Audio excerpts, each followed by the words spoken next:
جی اس وقت میں اس لیب میں موجود ہوں جس میں ڈاکٹر نوید سید اور ان کی ٹیم کام کر رہی ہے مائکرو چپ کے بارے میں جو وہ تحقیق کر رہے ہیں، اور آج ہم ڈاکٹر صاحب سے آپ کی بات بھی کروائیں گے، اور ساتھ جو ان کے ساتھ ٹیم کر رہی ہے ان کے تاثرات، اور یہ ان کی لیب ہے اور بہت بڑی لیب ہے یونیورسٹی آف کیلگری سے، اور آج کا ہمارا پروگرام ان کی اسی تحقیق کے بارے میں ہوگا جو ایک بہت بڑی ریسرچ ہے کہ ایک مصنوعی چپ تیار کر کے انسانی دماغ کے اندر لگا دی جائے اور اس کے اعضاء جو ہیں وہ پوری طرح سے کام کرنے شروع کر دیں. کیا دیکھیے مائکرو چپ کا جہاں تک تعلق ہے آپ کو معلوم ہے کہ ہمارا برین جو ہے وہ بہت ہی کمپلیکس ہے. تو برینس کی اس کو سمجھنے کے لیے ضروری ہے کہ آپ کے پاس کوئی ایسے ٹیکنالوجی ہو جس سے آپ لارج نیٹ ورکس ہیں برین سیلس کے ان کو ریکارڈ کر سکیں، کیونکہ برین کا کوئی بھی فنکشن جو ہے اس کا دار و مدار بہت سے برین سیلس کے ایک دوسرے کے ساتھ تال میل کے ساتھ ہوتا ہے.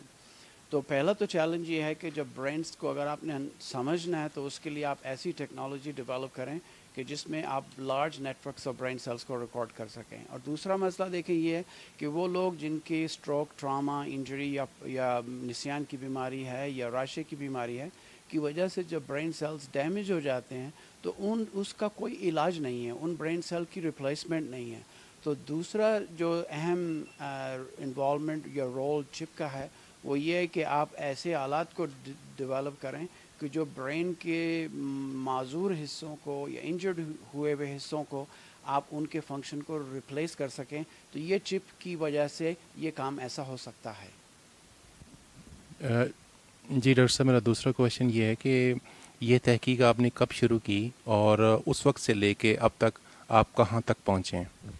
بہت اچھا سوال ہے. دیکھیے ہمارے ہاں تو یہ ہے کہ اس کو ہمارے اوریجنل فرسٹ اسٹڈی جو ہم نے پبلش کی تھی وہ 204 میں 204 میں ہم نے پبلش کی تھی، کہ جس میں ہم نے پہلی مرتبہ دنیا کو بتایا تھا کہ برین سیلز کا ڈائریکٹ رابطہ کسی سیمی کنڈکٹر چپ یا کمپیوٹر چپ کے ساتھ کیا جا سکتا ہے. اس سے پہلے لوگ سمجھتے تھے کہ یہ ناممکنات میں سے ہیں، ایسا نہیں ہو سکتا. تو ہم نے یہ ان کو کر کے دکھایا کہ ایسا ہو سکتا ہے اور ایسا کیا جا سکتا ہے. تو وہ ایک پہلا قدم تھا جس کی وجہ سے اس فیلڈ کے اندر ایک بہت بڑی تحریک پیدا ہوئی اور لوگوں نے کہا کہ یار واقعی یہ عمل تو کیا جا سکتا ہے.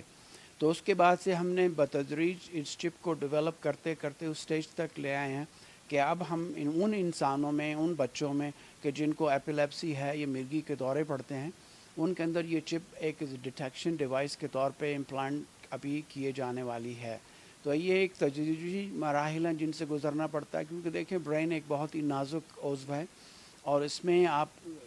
اور مختلف سسٹمز کی طرح سے آپ جا کے اس کو ڈسٹرب یا پرٹرب نہیں کر سکتے، کیونکہ اگر آپ چپ کوئی برین میں امپلانٹ کریں گے بھی تو اس میں بہت سے ایسے اعضاء ہیں، ایسے برین کے حصے ہیں جن کو آپ ڈیمیج کر سکتے ہیں. لیکن اب ٹیکنالوجی جب یہ آ گئی کہ آپ برین سیلز کے ساتھ ڈائریکٹ رابطہ کر سکتے ہیں، تو جن کے مصنوعی ہاتھ ہیں ان کو آپ دماغ سے کنٹرول کر سکتے ہیں، یا آپ پین مینجمنٹ کر سکتے ہیں، یا جن کو ایڈکشن ہے اس کو بھی آپ چپ سے کنٹرول کر سکتے ہیں. تو ہم اب اس وقت اس سٹیج پہ پہنچ گئے ہیں کہ یہ ٹیکنالوجی اپروول کے بعد اب انسانوں میں جو ہے وہ اس کا استعمال ہونے والا ہے. ڈاکٹر صاحب، آپ سے پہلے کسی ٹیم نے یہ کوشش کی تھی کہ آپ وہ پہلے شخص ہیں یا آپ کی ٹیم وہ پہلی ٹیم ہے جس نے یہ مائکرو چپ پہ تحقیق کی اور ابھی تک کام کر رہے ہیں؟ دیکھیں ٹیمیں تو بہت سی اس پہ کام کرتی رہی ہیں. تو ہماری پہلی بریک تھرو جو ہم نے کیا تھا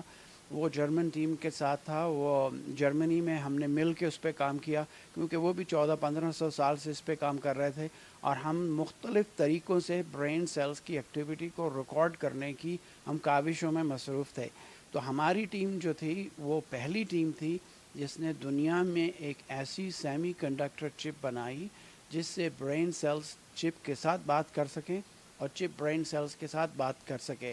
تو یہ دو وے کمیونیکیشن جو ڈائلاگ، یہ کسی بھی چپ ٹیکنالوجیز کے لیے اہم ترین سمجھا جاتا ہے. یہ جو اپنا مائکرو چپ کا آپ کا ایکسپیریمنٹ ہے، یہ جو ماشاء اللہ آپ کی جو کینیڈا کی لیب ہے، ماشاء اللہ بہت بڑی لیب ہے، یہاں آپ اس پہ اپنا تحقیق کر رہے ہیں، کہیں دنیا میں اور بھی ایسی لیبس ہیں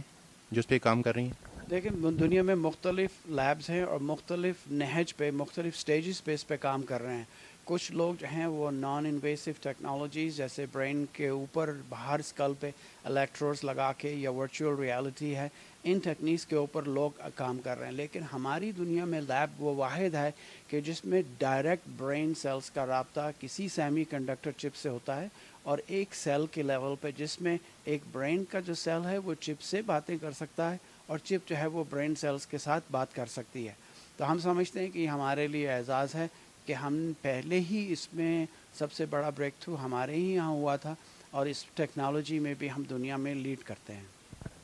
اگر آنے والے وقت میں ایسا ممکن ہے کہ چپ کو انسانی دماغ میں منتقل کر دیا جائے گا انشاءاللہ، اور اس کی کوئی کاسٹ، کوئی لاگت، کوئی اس کا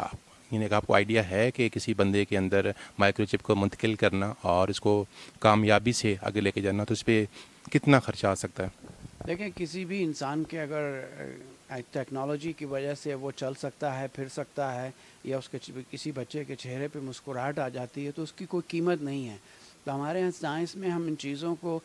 ڈالرز یا روپاؤں سے، پیسوں سے ہم کمپیئر نہیں کرتے. ہمارا اکثر مقصد یہی ہوتا ہے کہ کسی طرح سے انسانیت کی بھلائی ہو. کوئی بھی ٹیکنالوجی جب نئی آتی ہے تو اس کی قیمت بہت ہوتی ہے. ہم لوگ سمجھتے ہیں کہ شاید اس کو افورڈ نہ کر سکیں، لیکن جیسے جیسے ٹیکنالوجی بڑھتی رہتی ہے، اس کا استعمال بڑھتا رہتا ہے، وہ سستی سے سستی ہو جاتی ہے. آپ کو یاد ہوگا کہ کسی زمانے میں 2CI جو ایپل کا کمپیوٹر تھا وہ $11,000 کا آتا تھا، $11,000 کا،